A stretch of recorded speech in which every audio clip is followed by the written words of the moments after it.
సిద్దిపేట జిల్లాలో 2026 యాసంగి కాలపు వరి ధాన్యం కొనుగోలుపై రాష్ట్ర రవాణా మరియు బీసీ సంక్షేమ శాఖ మంత్రి పొన్నం ప్రభాకర్ బుధవారం కలెక్టరేట్ సమావేశ మందిరంలో జిల్లా collector K Haimavathi, commissioner of police Sadhana Rashmi పెరుమాల్తో కలిసి సంబంధిత శాఖల అధికారులు, రైస్ మిల్లర్లు, వరి ధాన్యం ట్రాన్స్పోర్ట్ ట్రాక్టర్లతో కాంట్రాక్టర్లతో సమావేశం నిర్వహించారు. ఈ సందర్భంగా మంత్రి పొన్నం ప్రభాకర్ మాట్లాడుతూ అంచనాకు మించి జిల్లాలో ఈ యాసంగి కాలంలో 4 లక్షల మెట్రిక్ టన్నులకు పైగా వరి ధాన్యం దిగుబడి వచ్చింది. జిల్లా వ్యాప్తంగా 427 ధాన్యం కొనుగోలు కేంద్రాలను ఏర్పాటు చేసి ఇప్పటి వరకు 390 ప్రారంభించుకుని 1,20,000 మెట్రిక్ టన్నుల వరిధాన్యాన్ని కొనుగోలు చేసి మిల్లులకు రవాణా చేసి మిల్లులో దించుకోవడం జరిగింది. జిల్లా వ్యాప్తంగా 54 రైస్ మిల్లులలో దాదాపు 1000 మంది హమాలీల ద్వారా ధాన్యం దించుకుంటున్నామని, రైస్ మిల్లుల వద్ద ఉన్న హమాలీలను కొనుగోలు కేంద్రాల్లో ఉపయోగించరాదని, రైస్ మిల్లుల్లో మరో 1000 మంది హమాలీలను అదనంగా నియమించుకొని ధాన్యం దించుకోవడం వేగవంతం చేయాలన్నారు. కొనుగోలు కేంద్రాల వద్ద స్థానిక గ్రామాల హమాలీలను మహిళా సహాయక సంఘాల సహకారంతో నియమించుకోవాలన్నారు. తేమ శాతంతో కొనుగోలు కేంద్రాలకు వచ్చిన ధాన్యాన్ని వెంటనే తూకం వేసి రవాణా చేసి మిల్లుల్లో డౌన్లోడ్ చేసుకోవాలన్నారు.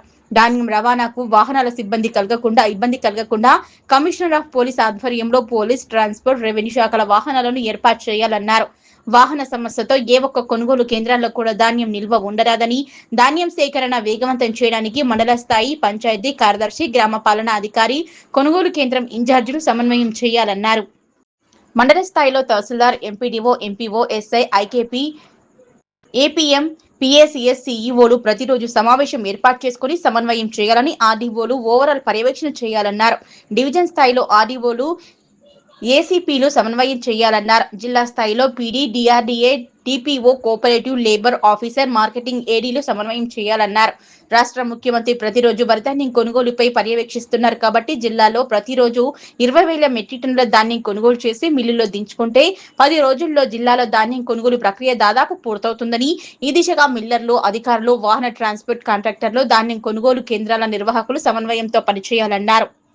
జిల్లాలో 46,000 మెట్రిక్ టన్నుల మొక్కజొన్న దిగుబడి రాగా రైతులకు ఇబ్బంది కలగకుండా ఇప్పటికే 24,500 మెట్రిక్ టన్నుల మొక్కజొన్నను రైతుల నుంచి కొనుగోలు చేశామని, సిద్దిపేట, హుస్నాబాద్, దుబ్బాక, మిరుదొడ్డి, చెర్యాల మార్కెట్ కమిటీలతో మొక్కజొన్నలు ఉంచామన్నారు.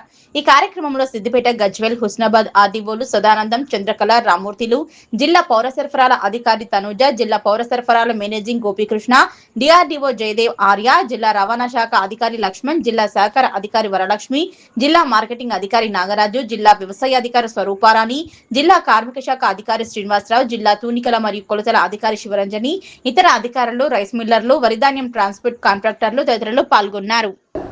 వాళ్ళకి కూడా ఒక 10 to 15 అవర్స్ తీసుకుంటుంది సార్. ఫస్ట్ ఇనిషియల్ గా వాళ్ళు 1 day 2 day 3 days కూడా తీసుకుంటారు. అరౌండ్ 970 to 1000 వరకు ఉన్నారు సార్.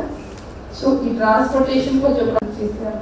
మనకు రాబోయే 10 days లో మనకి 2 లక్షల మెట్రిక్ టన్నుల చేయడం కోసం అవకాశం ఉంది సార్. ఐకేపీ సెంటర్లకు వెళ్ళిపోయింది సార్. ఈ డిఆర్ఓలను ఇంతకుముందు ఐకేపీ సెంటర్లలో ఇన్వాల్వ్ చేయకపోదు సార్. ఈసారి 80%, 70% మా దగ్గర నామాలు ఇచ్చే టెంపరరీ అవుట్లా ఎక్కువ